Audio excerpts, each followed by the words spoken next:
After spring has come way too early, we've got some cold weather coming in the days and in the nights ahead, and lots of our plants, or at least a good number of our plants, have leafed out, very, very tender vegetation, and we have got to get these covered in the nights ahead as to not have too much frost damage. We're not worried about the plants dying, but we don't want them to be set back for weeks and weeks and weeks because of a late season frost. So today we're going to be building a low tunnel just for frost protection, and we're going to do it a little overkill, and that's okay. But in order to build this the way that I want to build it, we're going to use this pipe bender right here. You can see it in the green here behind me, and I'll show you that in a second. But we're going to build a low tunnel. It's going to be, I think, a good one. I've never done this before, but I think it'll be a really nice low tunnel, and I think it'll provide a lot of protection for these plants in the nights ahead.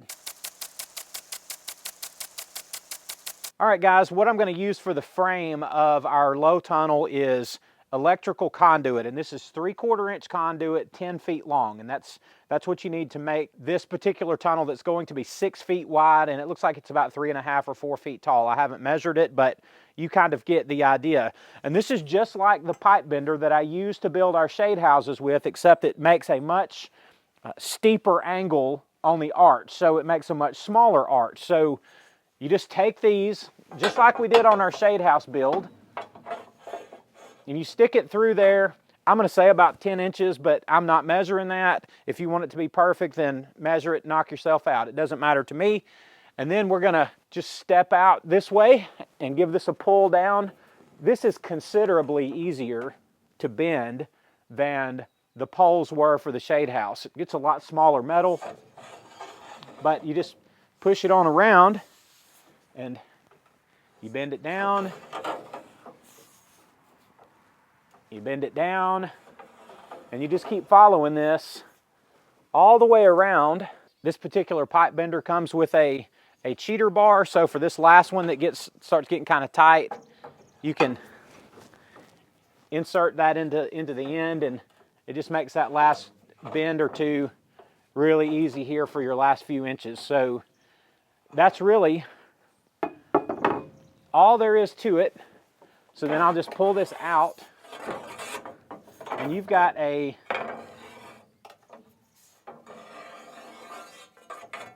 really nice shaped arch there, shaped like a U, an arch, whatever. You've got a really nice shaped arch there, and we're going to do 10 of these, spaced at probably 3, maybe 4 feet to build a 30 or 40 foot long low tunnel to put some plants under. And we'll show you how we're going to do the rest of this after we bend the remaining 9 of these. We've got all 10 of our hoops bent into place, and these are fastened to the ground, or you stand them up on the ground on these stakes, and this is just 1/2 inch rebar, and we'll take these stakes and drive them in the ground, and then of course that will slip right over the top of those like that to make our frame. So the way that we make these stakes is we buy 10-foot pieces of 1/2 inch rebar. It's just cheaper to do that way because you can buy short stakes like this at, you know, your Lowe's and Home Depot types of stores, but we're cutting ours. It's a little bit of work, but saves us a few bucks, and we'll take that. So we'll cut a few of those. There it goes. So we've got our stakes, and we're going to build at least one tunnel right here. We're going to see how much we wind up needing, but all we're going to do is take these 15-inch stakes, hammer them down into the ground, so maybe about 6 inches is sticking out.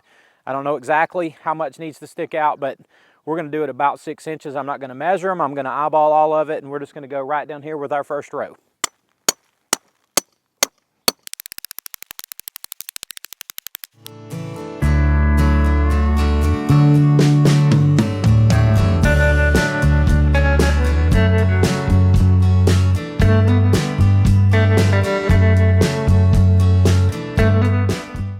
So we put the first of these up. I don't know if we're going to build one of these or 2 of these. It just depends on how many plants we think we need to put under here, but these are surprisingly strong. I thought they were going to be more wobbly than they were, and I thought we were going to have to rig up somehow a pole down the middle, but just for temporary frost protection, this will be plenty sufficient.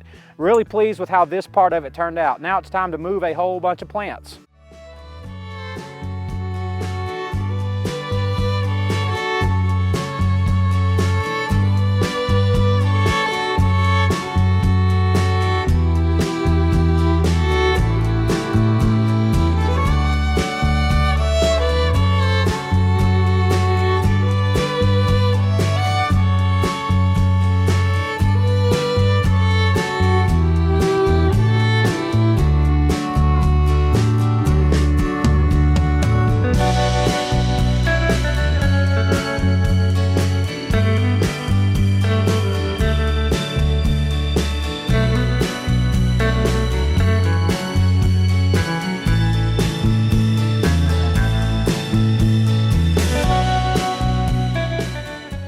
Okay, we've got the little tunnel here set up and we have piled it full of plants. There's about 350 plants under here. And again, these are just our plants that have started to green up really, really early. It's very late winter, very early spring here, heading into the second week of March. So these are just some plants of some varieties. So very tender growth on them, and we're trying to get them covered. So the next thing for us to do is put the plastic on.